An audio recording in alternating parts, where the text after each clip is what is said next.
Isitshaba samaNdebele wakwaKigana sitshaba esaphuma eMandebeleni kamusi ngemva kokuthi uNzunza noManala balwe babange ubukhosi amadodana wenkosi akhamba nengichema namkhana abalandeli bese ke kwasapheliswa sele kuba nenitshaba ezinye zamaNdebele esingasakhulumi ilimi elifanayo.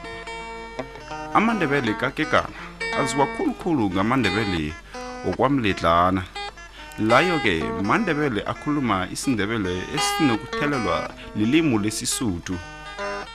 Kwesibili ke lokho nalitshejwa ngesayensi yezamalimi kutholakala ukuthi liwela ngaphasi kwetekela ekumalimi afana nesiswazi.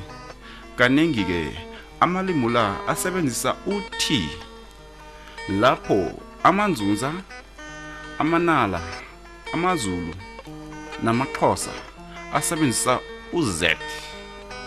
Namhlanje isitshaba samaNdebele wakwamledlana ilimi labo alikabi kwamukelwa njengelimi elisemthethweni namtjana elifundwako enkolweni.